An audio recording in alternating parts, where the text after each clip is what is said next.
Հարկ խոսելու եմ աշխարհից ու մեզնից։ Բնականաբար պետք է նաև այդ կապը ցույց տամ։ Եվ այսպես տարիների մենք շեշտում ենք, որ իրականում աշխարհում կա չին-ամերիկյան հակամարտություն։ Դա հակադրություն էր երևում, հիմա արդեն հակամարտություն է երևում, որովհետև ներքին լարվածությունը, որ աշխարհի առաջատար բռնապետության առումով առաջատար էլի, երկրները այն ինչ-որ տեղի է ունենում, արդեն մտնում է Չինաստան։ Եվ պարզ է դառնում, որ այդ աշխարհի բռնապետերի թիվ 1 հովանավորը Չինաստանն է։ Եվ տեսանք, որ ասենք Պուտինի հետ հիմա արդեն 4 տարի է պայքարը շարունակվում է, Պարսկաստանի վիճակը տեսնում ենք, այդ այաթոլլաների վիճակն ինչ է, դե էլ Մադուրոյի վիճակը չենք կարող տեսնել, որտեղ արդեն ինքը մեկուսացված է եւ Վենեսուելան շուտով կբռնի զարգացման պետությունը։ Քաղաքակրթության եւ զարգացման ուղի է բռնելու եւ այդ երկիրը նորմալ առաջընթաց կապրի, որովհետեւ այդ երկրի տնտեսությունը ծառայում էր, ասենք, Մադուրոներին եւ նաեւ Պուտիններին։ Հիմա կծառայի ժողովրդին մեծամասամբ։ Եվ ինչ է տեղի ունենում, երբ որ Վենեսուելայի նախագահին չեզոքացրեցին, ռուս-չինական արդեն հարաբերությունը լարվեց եւ տեսանելի եղավ ավելի, որ իսկապես ամեն ինչի թիկունքում շատ խիստ կանգնած է Չինաստանը, որովհետեւ Չինաստանը այդ ապօրինի նավթի արկուվաճառքից լուրջ շահույթ ուներ եւ նաեւ գործարաններ էր պատրաստում, որտեղից էլի պետք է ընդունի, նորից վերամշակի եւ այդ գործարան սարքելուց հետո այդ գծերը փաստորեն ուղիները փակվեցին։ Եվ այստեղ առաջացավ արդեն հակամարտություն։ Այսինքն էլ Պուտինին լուրջ չի վերաբերվում։ Եւ Պարսկաստանի դեպքում էլ ասենք, որքան Պուտինը ցույց էր տալի, որ պետք է աջակցեն, որ Պարսկաստանում մնա իշխանությունը, որովհետեւ դա բռնապետերը ընդհանրապես իրար հետ համագործակցում են, որովհետեւ տվյալ երկրի շահույթը կամ քաղաքական կամքը այդ մարդու ձեռքին է մնում եւ իրենք, ասենք, մի հոգի Ռուսաստան, մի հոգի Պարսկաստան, մի հոգի Չինաստան, հասկանում եք, այդ Վենեսուելա, իրենք այդ մի քանի հոգով կարող են այդ երկրների համագործակցության կամ հանցագործության հանցավոր պայմանությունները մի քանի հոգով որոշեն եւ ամեն ինչ ծառայեցնեն հենց իրենց։ Հիմա այդ ցանցը քանդվում է, այսինքն քանդում է Ամերիկայի Միացյալ Նահանգները եւ քանի որ Պարսկաստանին հենց արդեն սկսվեց Պարսկաստանն էլ որոշակի դիմադրություն ցույց տվեց եւ 20-25 հազար մարդ կոտորեցին, դա լուրջ դիմադրություն է իշխանության կողմից, որը ներելի չէ։ Եվ այստեղ հասկացան, որ այս մարդկանց աջակցում են, ասենք, ռուսներն ու չինացիները, դե սպասի այդ ցավը, գնացենք Չինաստանի ներս,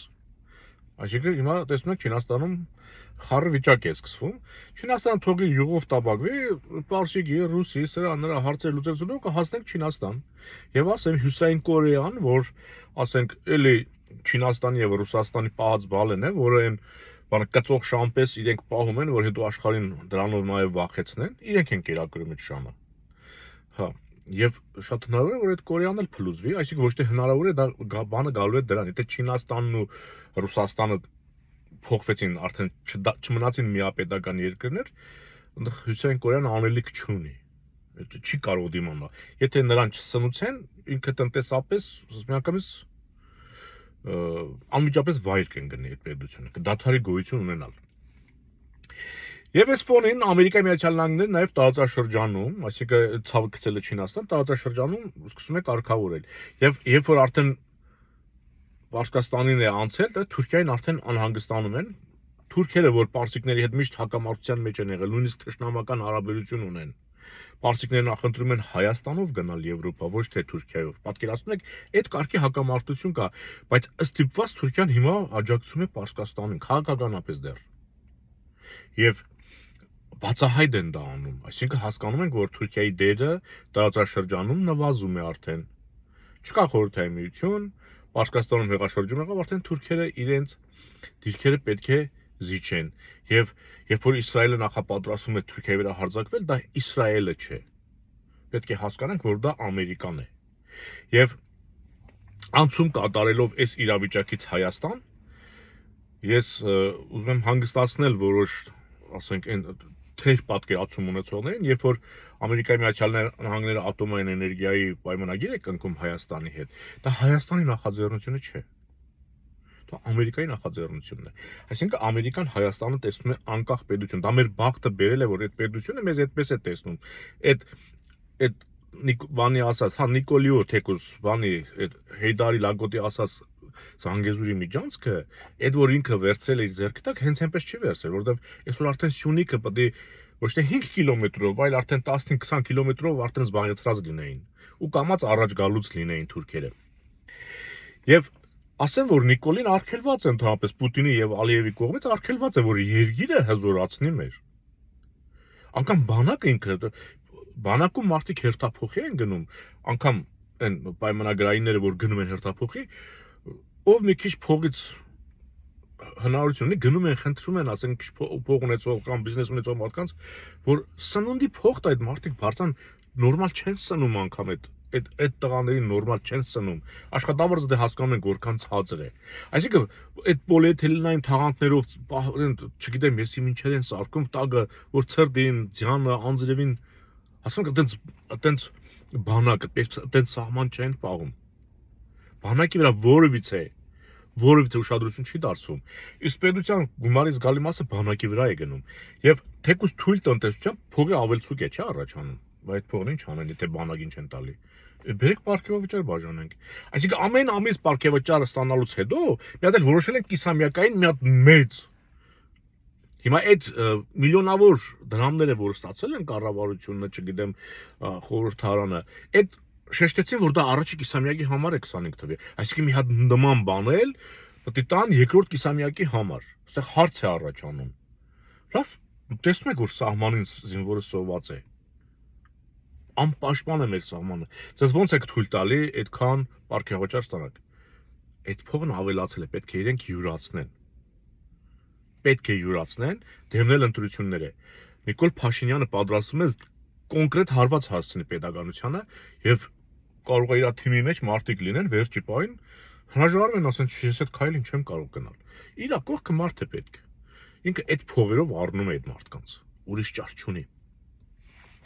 Եվ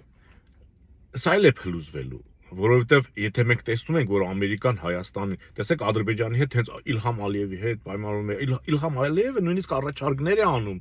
կամ ինչ-որ պայմաններ է առաջարկում, որովհետև ինքն է իր պետությունը առաջ տանում։ Իսկ Նիկոլը նման իրավունքներ չունի։ Հիմա ասենք, եթե մնար Նիկոլին, ասենք Պուտինն ու Ալիևը Նիկոլին քերթել էին այդ միջուկային պայմանավորվածության համար,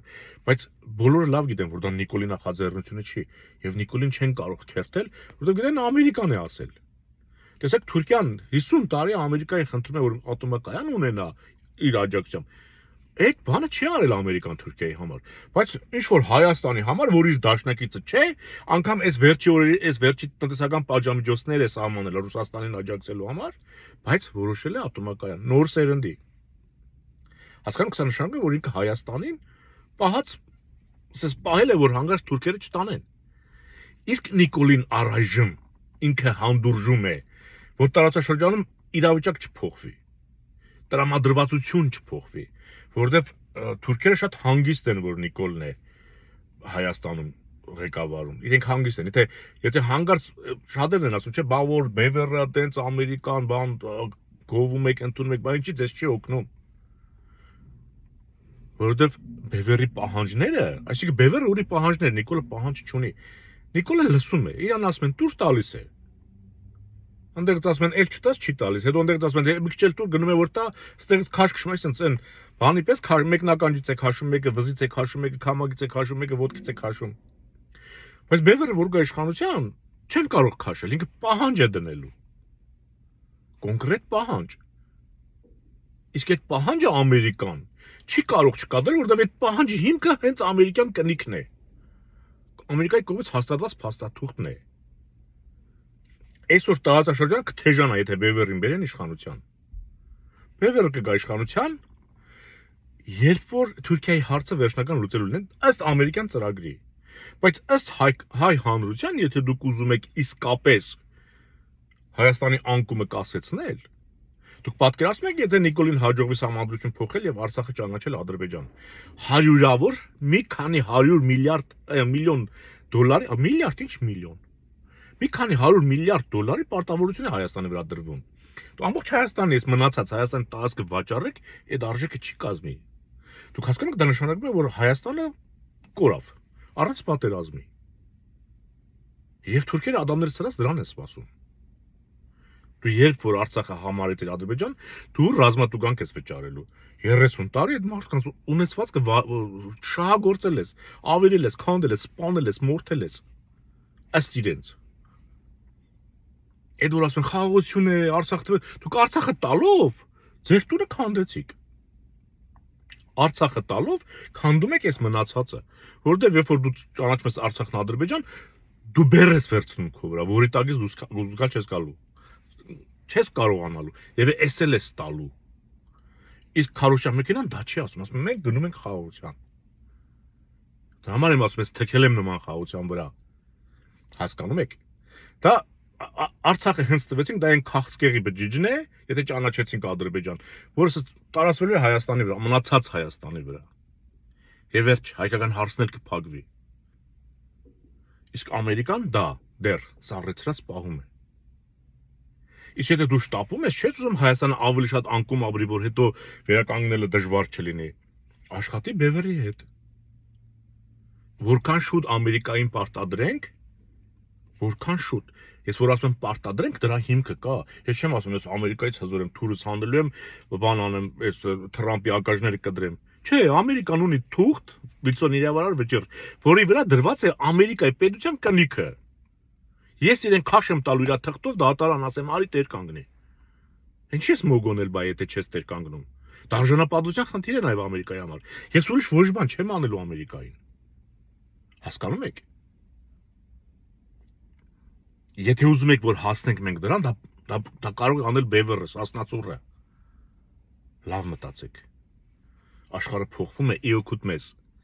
բայց մեզ պետք է մարդ, ով այդ օգուտից ձեռը գցի, բաժնեմաս, բաժին բերի, ոչ թե հետ կանգնի, ասի դել ձեզ, էնել քեզ, կտակ կվերցնեմ, չեք տա չեմ վերցնի։ Նիկոլի Հայաստանը, Նիկոլի պես էլ չասեմ։ Խոյ մերեք։